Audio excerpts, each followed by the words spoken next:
शायद रिकॉर्डिंग शुरू हो गई। आज तो आई थी। अच्छा, अब आपने ना वो प्रोजेक्ट पे जाके होस्ट के ऊपर वो कर लेना है।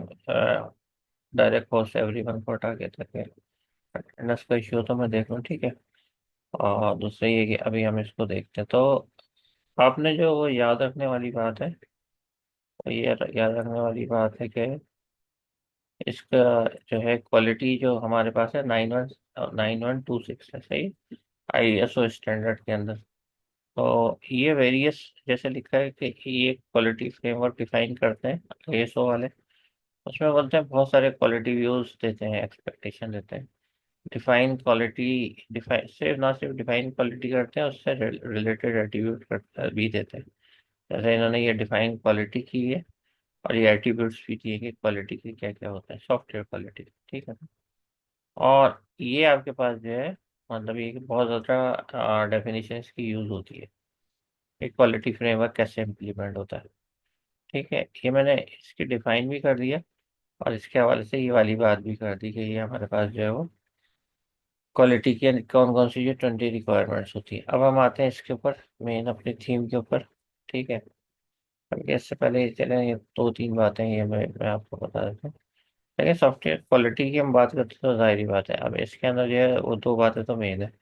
या तो आपके पास जो लोग होंगे जिनके लिए सॉफ्टवेयर बनाया जा रहा होगा, या तो वो लोग होंगे, या फिर वो लोग होंगे जो कि उसको यूज़ कर रहे होंगे वो, और जो बना रहे होंगे। तो एक बनाने वाला होता है और एक बनने वाला होता है, सही है। तो जो कस्टमर है वो हमारे पास क्या है, वो हमारे पास वो है जो यूज़ करेगा, ठीक है। तो इसमें हम कहते हैं कंज्यूमर, कंज्यूमर कस्टमर को कहते हैं, या बिजनेस वालों को कहते हैं। प्रोड्यूसर हम उसको कहते हैं कि जो कि आपके प्रोडक्ट को बनाएगा और इन्वॉल्व होगा डेवलपमेंट के, मैनेजमेंट में, उसकी मेंटेनेंस में, मार्केटिंग में। तो ये कौन है, ये आपके प्रोड्यूसर, सॉफ्टवेयर इंजीनियर, ठीक है। और कस्टमर कौन है, जो सर्विस यूज करेगा, ठीक है। वो यूजर होगा उसका जो यूज करेगा। बेसिक पर्पस क्या होता है, मतलब के लोग जो है वो क्यों क्वालिटी को एक्सपेक्ट करते हैं, तो ये होता है कि एक तो ये कि सॉफ्टवेयर जो राइट थिंग करेगा, सही है। और ये वो राइट थिंग जो करेगा वो किस तरीके से करेगा, एक्यूरेसी के साथ करेगा, सही है, सेटिस्फेक्शन के साथ करेगा। एग्जाम्पल ये है इसकी कि एक रिपोर्ट जनरेट हुई है जिसमें प्रॉफिट आ रहेगा, तो सही है जी, ये तो राइट थिंग हो गई। लेकिन प्रॉफिट जब भी हम देखते हैं, चेक करते हैं या मैच करते हैं, तो वो तो गलत आ रहा है, सही है। तो उसको क्या आना चाहिए, करेक्टली या एक्यूरेसी के साथ आना चाहिए। तो ये दो क्वालिटी एक्सपेक्टेशन होती हैं। ये मैंने एग्जाम्पल के साथ इसलिए बता दी है, एक्सपेक्ट ये कर रहा हूँ कि लॉन्ग टर्म में आप जो ध्यान में रखेंगे, ठीक है। अच्छा, अब जो है वो इसमें कुछ यूज़र के रोल है, कुछ जो है आपके पास जो है वो प्रोड्यूसर के रोल है ना। फॉर एग्जाम्पल यूज़र जो है वो, इसको हम यूज़र भी कहते हैं, ठीक है। ये यही चाहता है कि राइट फंक्शन परफॉर्म हो जाए, सही है, और करेक्टली, बिल्कुल करेक्टली जो है वो परफॉर्म हो जाए। ये दो इसकी रिक्वायरमेंट होती है, ठीक है। अच्छा, एक्सटेंडेड डेफिनेशन में देखें तो इसको हम यूज़र कह रहे हैं ना, कस्टमर भी कह रहे हैं। तो ये स्मूथ ऑपरेशन जो है वो इसको रन कर रहा होता है, मुसलसल रन कर रहा होता है, स्मूथ ऑपरेशन, ठीक है। सॉफ्टवेयर के हवाले से सॉफ्टवेयर में भी कर रहा होता है, और नॉन ह्यूमन यूजर वो होते हैं जो आपके पास फॉर एग्जाम्पल कनेक्टिविटी वगैरह जो पहुंचा रहे हैं, तो उस हवाले से भी बात हो रही होती है, ठीक है। ये दोनों हवाले से कर रहा होता है। कस्टमर जो है वो सेम एज यूजर है, सही है, for the cost of the service, software of the service. तो कस्टमर जो है वो हमारे पास यूजर है, लेकिन अब कस्टमर के अंदर सिर्फ एक चीज हम ऐड करें कि ये कॉस्ट को भी देख रहा होता है ना। ये- तो इसका क्या मतलब है, ये हमारा बिजनेस का ऑनर हो गया, ये नॉर्मल वो यूजर हो गया जो कि यूज कर रहा है, यानी उसका स्टाफ हो गया। तो ये कंज्यूमर हो गए हमारे, सही है। और अगर हम इस बात की बात करें कि प्रोड्यूसर किस चीज़ का जो ख्याल कर रहे होते हैं, तो ये करते हैं कि जो सॉफ्टवेयर है वो रिक्वायरमेंट या स्पेसिफिकेशन से मीट हो जाए, ठीक है ना। और जो सर्विस जो करी है वो सारी की सारी प्रोवाइड कर दी है, तो ये उनकी रिक्वायरमेंट है। ये प्रोड्यूसर कौन है, ये हम लोग हैं, ठीक है। तो क्या होता है ये, प्री सिलेक्ट प्रोसेस, अच्छा सॉफ्टवेयर मॉडल चूज करें, स्टैंडर्ड अच्छी चूज करें, सॉफ्टवेयर मेथड अच्छी चूज करें, जो लैंग्वेज है उसकी आपको नॉलेज होनी चाहिए, कंप्यूटर लैंग्वेज, और जो टूल आप यूज़ कर रहे हैं उसको नॉलेज होनी चाहिए, सही है? तो वो ये देखते हैं कि कितना यूजेबल रहेगा ये, कितना मेंटेबल रहेगा, कितना पोर्टेबल रहेगा, कितना प्रॉफिटेबल रहेगा। एक्चुअली ये क्या चीज़ें हैं? ये चीज़ें हैं आपके पास, यही जो क्वालिटी अभी हम देखने के लिए जा रहे हैं। तो इसको मैं अभी 2-3 मिनट के बाद डिटेल में बता रहा हूँ आपको, ठीक है? वीबी मॉडल हमने पढ़ा था, लेकिन यहाँ पे हम कह रहे हैं वेरिफिकेशन और वैलिडेशन। वी मॉडल याद हो तो उसमें यही होता था, यूनिट टेस्ट, इंटीग्रेशन टेस्ट, सही, सिस्टम टेस्ट और एक्सेप्टेंस, ऐसे 4 टेस्ट थे, मैंने पूछे भी थे मिड टर्म में। तो वो ये बोल रहा है ये आप एज इट इज परफॉर्म करें, किसी भी मॉडल के हवाले से कर रहे हो, लेकिन हर स्टेज पे परफॉर्म कर रहे हैं तो हम किसी भी मॉडल में कर सकते हैं, लेकिन हर एक स्टेप पे आप क्या करेंगे? वेरिफिकेशन और वैलिडेशन करेंगे, ठीक है ना? ये जब बस वेरिफिकेशन है और वैलिडेशन है, ये दोनों जो है वो पर्पस इसके होने चाहिए। फॉर एग्जाम्पल, आप यूजर एक पासवर्ड के लिए देते हैं, तो उससे बोलते हैं कि आप जो है वो कोई एक करेक्टर रखें स्पेशल, एक जो है वो 2-3 नंबर रखे होना जरूरी है, ठीक है? जब उसने दे दी है, आप बोलते हैं ओके, अब आप बोलते हैं कंफर्म करो, तो उसको अगेन वही चीज देनी होती है, तो ये चीज कहती है वैलिडेशन। जब सिर्फ उसने पासवर्ड पहली दफा दिया था, सारे रूल नहीं मैच करे पाएगा, फिर हमने सारे नंबर दे दिए, वो मना कर देगा। सारे करेक्टर दे दिए, वो मना कर देगा। ये क्या है? ये वेरीफाई हो रहा है। और वैलिडेशन क्या है? कि जब आप उससे रिकन्फर्म कर रहे हैं कि पासवर्ड पूछ रहे हैं। ये जो अभी हमने बात की है ना, यूजर की, कंज्यूमर की और उसकी प्रोड्यूसर की, ये टेबल फॉर्मेट में गिवन है, ठीक है?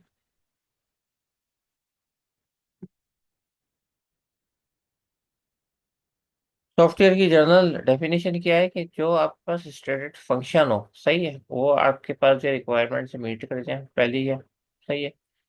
सारी चीजें डॉक्यूमेंटेड हो, सही है। और सारे जो देखें, एक वो एक्सप्लिसिट होता है, एक इम्प्लिसिट होता है। इम्प्लिसिट कैरेक्टरिस्टिक्स किसको कहते हैं? क्वालिटीज को कहते हैं। तो ये भी हो उसके अंदर ना, तो इसलिए हमने ये सॉफ्टवेयर क्वालिटी की डेफिनेशन। अगर जनरल देखें तो कॉस्ट ऑफ क्वालिटी क्या होती है? प्रिवेंट प्रिवेंटेशन कॉस्ट है, सही है ना? इसका मतलब क्वालिटी प्लानिंग आप कर रहे हैं, फॉर्मल रिव्यू कर रहे हैं, बार बार कंडक्ट कर रहे हैं। अगर कोई हार्डवेयर है तो उसको टेस्ट कर रहे हैं। अगर ट्रेनिंग की कमी है तो सॉफ्टवेयर क्वालिटी वालों को ट्रेनिंग प्रोवाइड कर रहे हैं। इंजीनियर फेलियर कॉस्ट, जो कि क्वालिटी की वजह से रुक जाती है, यानी रीवर्किंग, रिपेयर और फेलियर मोड, इससे आप बच जाते हैं। सही, complement resolution, product return and replacement, इससे आप बच जाते हैं। अच्छी जो क्वालिटी है वो हेल्पलाइन सपोर्ट भी देते हैं, ये अच्छी क्वालिटी का। लेकिन ये आप दे सकते हैं अगर आप सॉफ्टवेयर है कि अगर कोई कस्टमर का फोन आए या व्हाट्सएप करे तो फौरन जवाब दें। एक pre defined work, warranty work जो होता है फिजिकल प्रोडक्ट्स में होता है, लेकिन आप सॉफ्टवेयर जब कर रहे होते हैं उसको भी मैनेज कर रहे होते हैं ना, तो वो भी आप जो है वारंटी के अंदर ला सकते हैं कि भाई इतने ईयर्स की वारंटी। जो एचक्यूएल ग्रुप है, जो मतलब उसकी टीम होती है, वो क्या करती है? पहले एक प्लान तैयार करती है। प्लान में आप एवोल्यूट करते हैं, सही है। एवोल्यूशन पार्ट है, ऑडिट उसका पार्ट है, सही है। ऑडिट का मतलब जो रिव्यू कर रहे हैं, जो उसमें परफॉर्म होंगे, सही है। स्टैंडर्ड आप चेक कर रहे हैं, जो क्वालिटी स्टैंडर्ड है, इसमें हमारे पास सीएमएम के स्टैंडर्ड हो सकते हैं। सही है। प्रोसीजर देख रहे हैं कि आप जो एरर किस तरीके से रिपोर्ट करेंगे अगर कोई एरर आ रहा है, और आपने रिव्यू या प्लान जो परफॉर्म किया उसमें रिव्यू आप ले रहे हैं, तो कैसे रिपोर्ट करेंगे? डॉक्यूमेंटेड होनी चाहिए तमाम चीज़, लेकिन आप डॉक्यूमेंट कैसे प्रोड्यूस करेंगे?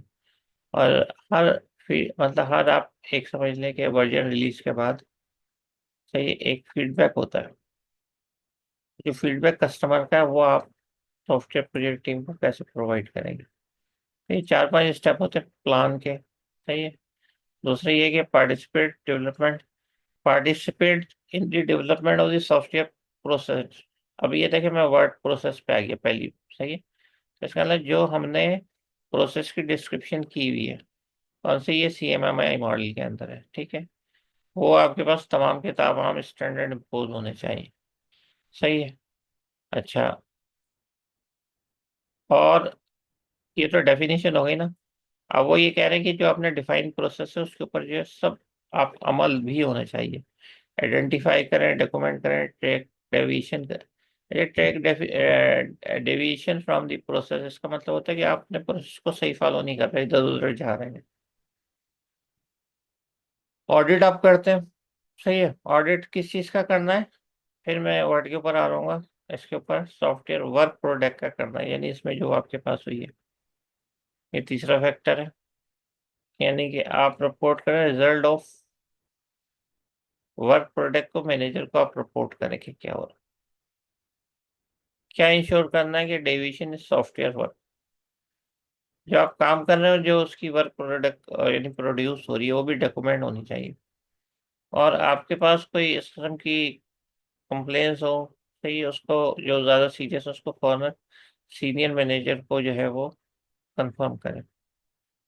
सॉफ्टवेयर क्वालिटी हमें जो है किस चीज़ से बचाती है? अगर हम क्वालिटी इम्प्लीमेंट ना करें तो इधर इस लेवल के ऊपर रिक्वायरमेंट पे तो बहुत कम होती है, डिज़ाइन पे बढ़ती जाती है बग्स, या आप टेस्टिंग नहीं कर रहे, या आप जो है उसको सही तरीके से मैनेज नहीं कर रहे, तो बग्स बढ़ रही है और उसकी कॉस्ट भी बढ़ रही है। फिर ये आप देखें टेस्ट में बढ़ गई, एंड में आ गई, अगर आपके 60 to 100% हो गई, तो आपकी कॉस्ट तो सारी जो है इसी के अंदर निकल गई, उसको जो रिपेयर करने के अंदर, उसको डिफेक्ट रिमूव करने के अंदर, तो फायदा नहीं। लेकिन अगर आप एस क्यू एक्टिविटीज जो इम्प्लीमेंट कर रहे होते हैं, तो आप इन सारी चीज़ों से जो है वो बच जाते हैं। अच्छा, मैं शुरू से आपको ये कहता हूँ कि रिव्यू होते हैं, रिव्यू होते हैं और बड़े इंपॉर्टेंट होते हैं। तो देखें रिव्यू क्या होते हैं, ऐसे होते हैं। इसमें रिव्यूअर होता है, मेंटेनेंस वाला बैठा हुआ होता है, कोई रिकॉर्डिंग कर रहा होता है, यूज़र भी बैठा हुआ होता है, उसका कोई रिप्रेजेंटेटिव बैठा होता है, यानी ये जिसके लिए सॉफ्टवेयर बन रहा है ये वो है, ये रिव्यूअर है, ये प्रोड्यूसर है, ठीक है। तो अब ये meeting conducting technical by technical people for technical people, तो इसमें सारे टेक्निकली लोग होते हैं, ठीक है। यूजर जो है वो नहीं होता, बस बाकी तो सब टेक्निकल है ना। अच्छा, वर्क प्रोडक्ट को आप चेक करते हैं, कितना हुआ है कितना नहीं हुआ, उसका असेसमेंट कर रहे होते हैं, अभी तक कहाँ आप पहुंचे हैं वो देख रहे होते हैं, ठीक है। ये मैकेनिज्म क्या है? सॉफ्टवेयर क्वालिटी एश्योरेंस का मैकेनिज्म, ठीक है। इसके लिए अगर ट्रेनिंग ग्राउंड वैसे है तो एक्सपीरियंस से आ जाता है कि आप कैसे इम्प्लीमेंट करेंगे ये चीज़ें, लेकिन ट्रेनिंग अगर आपको रिक्वायर्ड हो तो वो भी दी जाती है।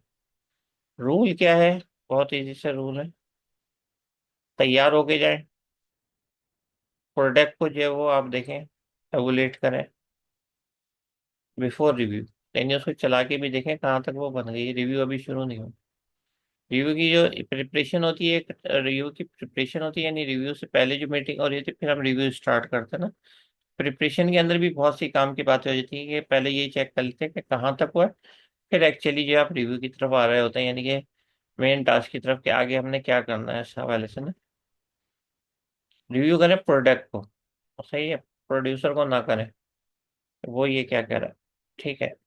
और उसके साथ साथ हमारे पास जो चीज़ आ रही है वो ये आ रही है, stick to the review, review the product. अच्छा, आप ज़रा मतलब उसमें बातचीत सही तरीके से करें, और आप रिव्यू के एजेंडे के ऊपर ही रहें। अगर कोई प्रॉब्लम है तो इशू रेज करें, अवॉइड करें डिस्कशन, शेड्यूल करें review as project task, record and report all review result, ठीक है। ये तमाम बातें जो है आप इसके अंदर जो है वो बैठ के। अच्छा, आप में से अगर कोई ऐसा है, क्योंकि यहाँ पुराने भी बच्चे बैठे हैं ना, जैसे गर्ल्स हैं, वो अगर किसी मैंने बोला है कि आप प्राइवेट चैट के अंदर जो है वो जाके होस्ट को कर दें। तो गर्ल्स के अंदर मैं दो चार गर्ल्स का नाम लेता हूँ, एक क्लास अभी कोई अटेंड नहीं कर रहा, मैं चाह रहा हूँ वो क्लास भी आ जाए, तो गर्ल्स का नाम लेता हूँ। उसमें जो है वो सबा है, सही है, और शायद अरीशा है। अगर इनमें से कोई किसी का नंबर है किसी के पास तो वो दे दें। और बॉयज़ के अंदर अफान हैदर होते हैं, अगर उसका नंबर है तो इधर आप जो पुराने स्टूडेंट हैं, सीनियर स्टूडेंट जो यहाँ पे हैं, वो मुझे एवरी वन पे होस्ट में टाइप कर दें, ठीक है। वो शायद मेरे ख्याल में उनका जो CR है उसका जॉब का कुछ इश्यू होता है, वो रात को जरा हो सकता है देर से सोया। तो मैं ये चाह रहा था कि अगर किसी का है तो इधर चैट में आके राइट कर दे, या किसी के पास मेरा व्हाट्सएप पे नंबर है तो वो उधर आके डायरेक्ट टाइप करके बता दे मुझे। ठीक है, क्योंकि नॉर्मली बच्चे तो एक दूसरे को जान रहे होते हैं, लेकिन ये जैसे आप लोग की क्लास है, सही से काम वगैरह, ये ज़रा जूनियर बच्चे हैं, लेकिन ये जैसे राबिया वगैरह हो गए या फिजा हो गई, फायदा या फिजा, इन लोगों के पास हो किसी का नंबर, या अब्दुल रहमान है, आकिल जावेद है, सीनियर बच्चों का ना, फानदा तो वैसे जानते हैं, उनका नंबर, मीर बिलाज है, उनका अगर किसी के पास नंबर है ये मुझे सेंड कर दें, या अगर आपके पास है तो उन्हें कॉल कर लें भाई, या मुझे सेंड नहीं कर सकते, एटलीस्ट मुझे बता दें मेरे पास है, मैं कॉल कर लूंगा। लेकिन आप में जो है वो चैट में आके ये लिख दे। सही।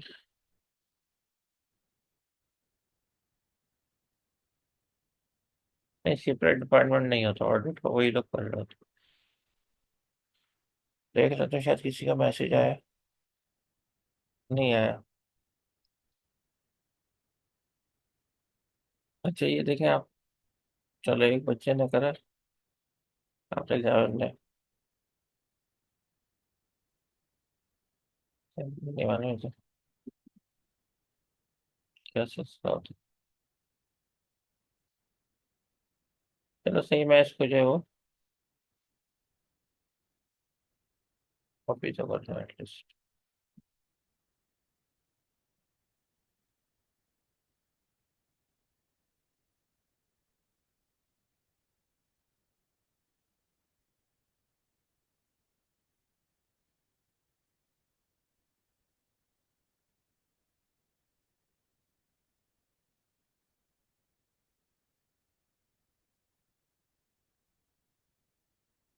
अच्छा ये देखो आपके पास ये तो रिव्यू हो गया। अच्छा ठीक है, अब इसके बाद ये है कि मैट्रिक्स क्या ड्राइव होते हैं रिव्यू से ना, ये बड़ा इंपॉर्टेंट है, क्योंकि अब ये अब हम बात कर रहे हैं कि कैलकुलेशन बेस्ड ना, कि न्यूमेरिकल वैल्यूज आ जाए, और ये कहलाता है स्टेटिस्टिकल एसक्यूए, जिसके अंदर आप जो कलेक्ट इन्फॉर्मेशन करते हैं जो बेस करती है किसी नंबर के ऊपर।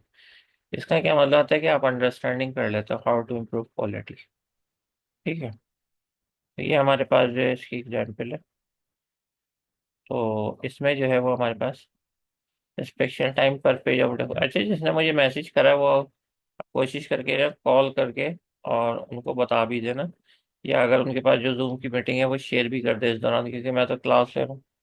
तो अगर ऐसा कर सकता है, कॉल करके कह दें कि सर बोल रहे हैं कि ये जूम की मीटिंग शेयर कर दें अपने, अगर किसी की कॉल उठा लें वो तो। और जैसे मुझे जो है अभी शायद अकेले ने भेजी है, तो वो देख लें, ट्राई कर लें, एक बच्चे ने भी व्हाट्सएप पे भी भेजी है, वो भी ट्राई कर लें। सही है, और करने के बाद मुझे यहाँ पे या व्हाट्सएप पे मैसेज कर दें कि बात हो गई है, और उनको जूम का लिंक शेयर कर दिया, और उनसे बस ये कहना है कि क्लास के ऊपर जो है ना शेयर कर दो। तो इंस्पेक्शन टाइम पर पेज ऑफ डॉक्यूमेंटेशन, देखो ये आपके पास एक आपके पास आ गया कि कितना टाइम कंज्यूम होगा, कितने पेजेस जो है वो आपने इंस्पेक्शन किए, कितनी लाइन ऑफ कोड की है आपने, कितने जो एफर्ट, मतलब एफर्ट लोगों का जो लाइन ऑफ कोड पे काम था वो आपने इंस्पेक्ट किया है। सही है, कितने जो है आपके पास एरर अनकवर हुए हैं। सही है, पर रिव्यूअर आवर ये नहीं, रिव्यू के अंदर हुए, और प्रिपरेशन ही नहीं, उससे पहले जो आप तैयारी कर रहे थे उसकी। सही है, और अनकवर एरर जो है सॉफ्टवेयर टास्क के हवाले से, फॉर एग्जांपल डिजाइन के जो है वो अंदर कितने अनकवर हुए थे एरर, और इस तरीके से so number of minor error कितने हैं, और नंबर ऑफ मेजर एरर कितने, number error for during preparation. सही है, तो ये देखिए कितने काम के मैट्रिसेस निकलते हैं रिव्यू से। तो ये आपके जहन में ऐसी चीजें होनी चाहिए ना, वरना फिर ये बेकार है। और जब मैं कह रहा हूँ होनी चाहिए, तो आप उसका फिर एडवांटेज लें, जब मैंने ऐसी कोई बात कह दी तो। ठीक है। अच्छा, सिक्स सिग्मा क्या होता है? सिक्स सिग्मा भी एक स्टैंडर्ड है बिल्कुल, जैसे आपके पास जो है HDLC होता है।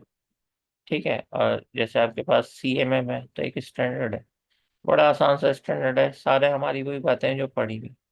ठीक है, जरा और सुनना। सिक्स सिग्मा क्या कहता है? पहले कस्टमर की रिक्वायर डिफाइन करें, रिक्वायरमेंट क्या है।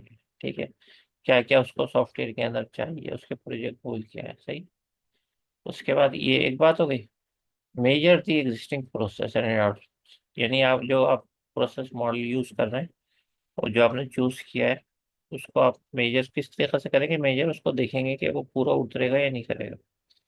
ठीक है। और आपके पास जो है अभी तक की क्या परफॉर्मेंस है।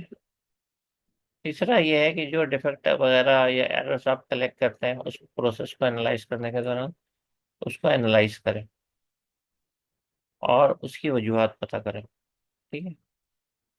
अच्छा, ऐसे ही आप इम्प्रूव करते जाएं रूट काजेज ऑफ डिफेक्ट, यानी कि अगर एरर आ रहा है तो उसका रूट काजेज क्या है। और इसका मतलब पता है क्या है, इसका मतलब ये है कि जब हमारे पास कोई तबीयत खराब होती है, सर में दर्द, हम डायरेक्ट पैनाडोल खा लेते हैं। लेकिन फिर होता है, फिर होता है, फिर होता है, फिर डॉक्टर के पास, फिर पता चलता है कोई बड़ा मसला होता है। डॉक्टर टेस्ट लिखता है तो वो क्यों लिखता है, वो रूट कॉज इसके। तो अगर एक एरर नहीं जा रहा, बार बार नहीं जा रहा, तो फिर यही हल रह जाता है कि आप जो है उसका रूट कॉज पता करें और वो डिबगिंग के थ्रू होता है। सही है। और आप इस मतलब ये बार बार इम्प्रूवमेंट उसके अंदर कर रहे हैं, इस तरीके से कंट्रोल करेंगे ये एरर दोबारा ना आए। ठीक है। तो ये सिक्स सिग्मा है। और ये है क्योंकि जो हमने पढ़ा उससे मैच करता है, यही प्रोसेसेस हमने पढ़े हैं, तो सिर्फ आपको जहन में ये होना चाहिए कि पहला स्टेप कौन सा है, दूसरा कौन सा है। ठीक है। ये अभी मैंने क्वालिटी फ्रेमवर्क आपको बता दिया था कि क्या होता है। ये बता देता हूँ दोबारा, 20 रिक्वायरमेंट्स की जो हमने बात की थी ना। अब हम ये बात करते हैं कि ये जो है कौन कौन सी क्वालिटी। अच्छा, ये अगेन इंपॉर्टेंट है, कम से कम आपके पास कौन सी क्वालिटी है, क्या वर्क करती है, ये भी जहन में होना चाहिए ना। तो जैसे 9126 है।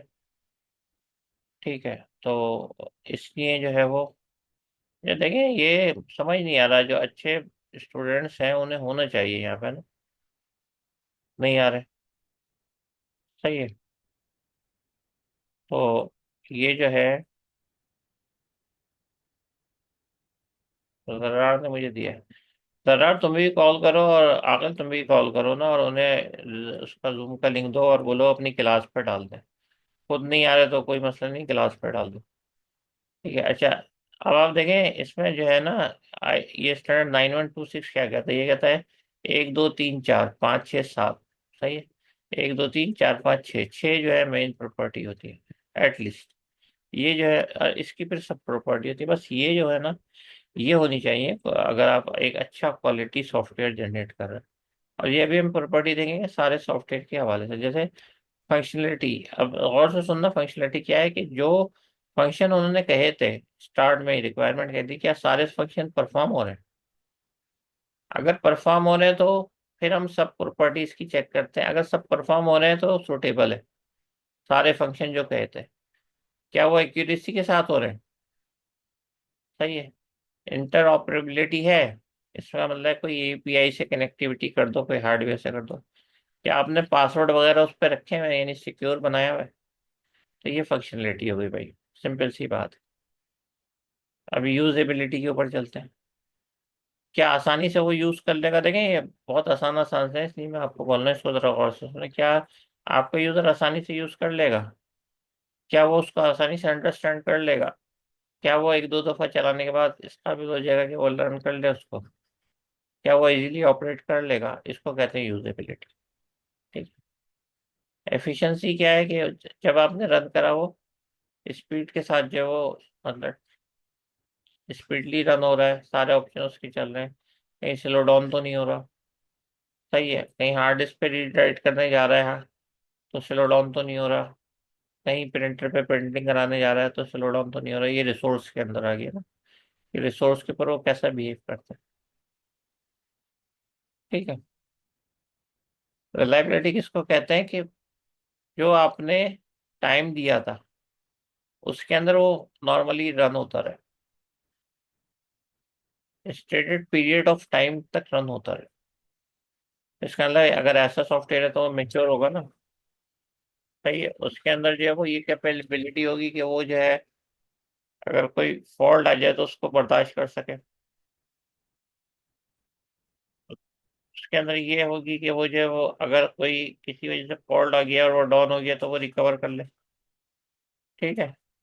तो ये जो चीजें हैं ये हमारे पास, ये जो चीजें हमारे पास ये रिलायबिलिटी में आ गई।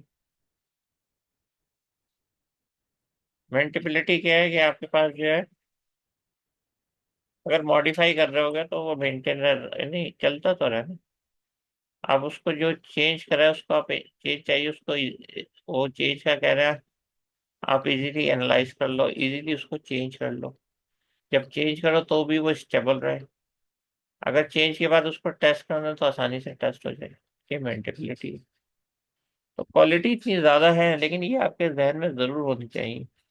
ठीक है, जब मैं कह रहा हूँ होनी चाहिए, तो फिर आप फिर होनी चाहिए आपके जहन में। A simple measure of reliability is mean time to failure। सही है। Mean time to failure, mean time to, mean time to failure, mean time to repair. अच्छा, मैंने एक पिक्चर रखी थी, मैं आपको इधर से दिखाता हूँ। देखिए, ये है आपके पास। सही है। ये मीन टाइम बिफोर फेलियर इस तरीके से कैलकुलेट हो रहा है, या ये जो है वो इस तरीके से हो रहा है। अच्छा, इसी के अंदर हम देख लेते हैं, अगर ये हमें इजाज़त दे दे तो। ये देखो आप, मैंने, हाँ, पैनी से बता देते। ये देखो, ये चल रहा है, सॉफ्टवेयर चल रहा है, चल रहा है, चल रहा है, चल रहा है। ठीक है, ये रिलायबिलिटी बढ़ती चली जा रही है। अब फर्स्ट करो, ये जो था, ये टाइम फेलियर का था। तो ये क्या हो गया, ये मीन टाइम बिफोर फेलियर हो गया। ये वाला टाइम ना, मीन टाइम यानी फेल होने से पहले। अच्छा, ये फेल रहा, आप उसको जो है ना रिकवर करने की कोशिश करते रहे, थोड़ी देर के बाद ये रिकवर हो गया। सही है। तो ये आपके पास जो है वो रिकवरी का टाइम हो गया। इतनी देर के अंदर रिकवर करा। और यहाँ पे ये फेल हुआ था, यहाँ पे ये रिकवर हो गया। ठीक है ना। दोबारा बता रहा हूँ, ये चल रहा था सॉफ्टवेयर, बिल्कुल सही चल रहा था, सही चल रहा था। यहाँ पे फेल हो गया, सही, यहाँ पे रिकवर हो गया। तो मीन टाइम बिफोर फेलियर यानी आपके पास जो फेलियर से पहले का टाइम जो था, या बिफोर फेलियर का मीन टाइम क्या है, तो वो कैलकुलेट होता है mean time to failure plus mean time to repair. जितनी देर वो फेल रहा और जितनी देर में वो रिपेयर हो। सही है। तो एक्चुअली ये आपके पास जो है वो ब्रेक आ गया था। तो ये हमारे पास रिलायबिलिटी के अंदर बड़ा इंपॉर्टेंट मेजर होता है। कितनी देर उसने वर्क नहीं करा, कितनी देर वो चला। लेकिन फर्ज करें एक दिन का आपने निकाला, इतना चला। दूसरे दिन का आपने निकाला, इतना चला। तीसरे दिन का आपने निकाला, इतना चला। तो इसी से हम जो है वो ये निकाल सकते हैं कि कितनी देर तक जो है वो अवेलेबल रहा था। आपका सॉफ्टवेयर कितनी देर तक अवेलेबल रहा और कितना फेल हुआ। तो दोनों बातें जो हमें पता चल रही होती है। तो अगर आप जो है वो देखें, इधर देखें, अवेलेबिलिटी जो है वो भी इसी फार्मूले से निकलती है कि mean time to failure divide by mean time to failure plus mean time to repair multiply by 100। तो जब फिर ये हम यहाँ पे आ ही चुके हैं, तो यहाँ पे आ जाता है। एक प्रॉब्लम गिवन है कि कैलकुलेट करें मीन टाइम बिफोर फेलियर।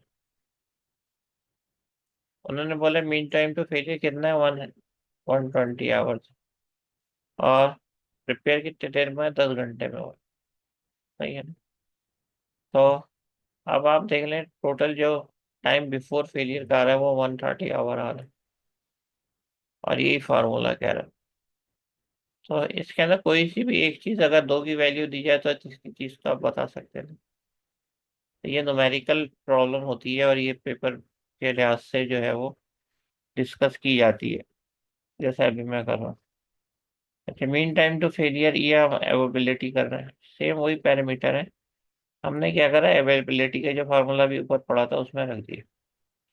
सारी वैल्यूज रखने के बाद पता चला कि ये जो है ना, सॉफ्टवेयर 92.31% जो है वो अवेलेबल है।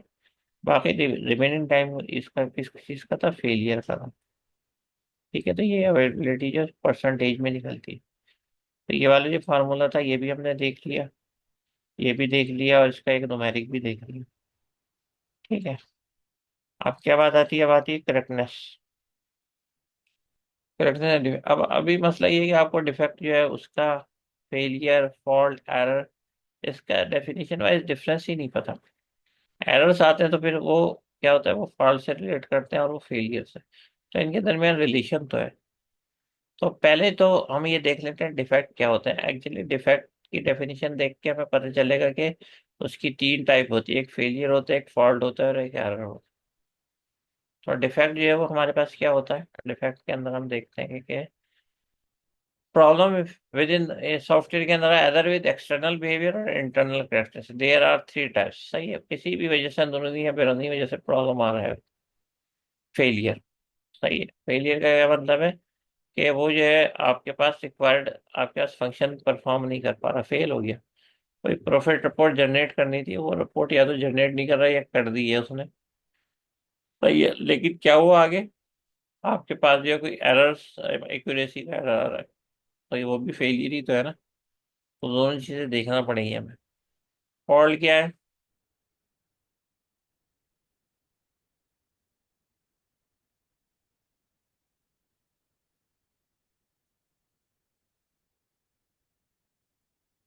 एक मिनट।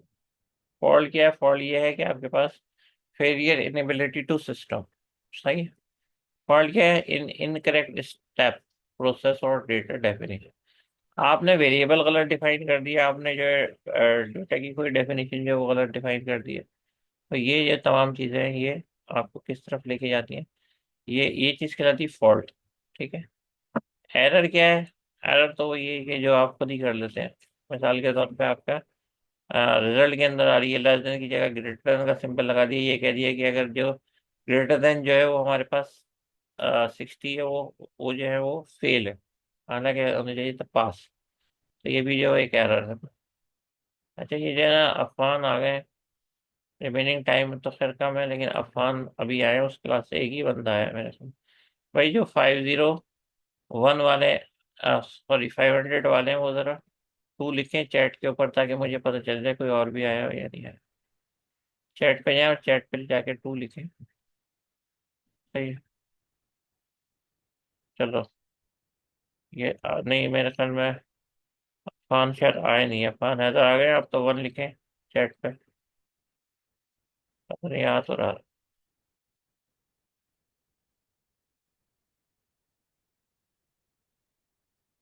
अच्छा, सही है अफान, आपका काम ये है, मैंने आपके जो ना सीआर को कल से कह रहा था, उन्होंने रात ओके किया था, सब कुछ करा था, लेकिन अभी वो जो है अवेलेबल ही नहीं है ना। नॉर्मल व्हाट्सएप पे ना नॉर्मल फ़ोन के ऊपर है। तो आपने करना ये है कि अभी जो है वो, जो अभी लिंक भेजूंगा, ये तो फिर एंड हो रहा है, अगर ये वाला लिंक है तो उसको जो है वो आपने शेयर कर देना ग्रुप पे। और अब आपने जो है थोड़ी देर, जब तक क्लास है, तो आपने जो है मेरे साथ रहना है, क्योंकि कुछ हमारी बातें थी जो क्लास के अंदर कवर नहीं हुई थी, वो जो हम नेक्स्ट अभी कमिंग क्लास के अंदर जो है वो कवर करेंगे।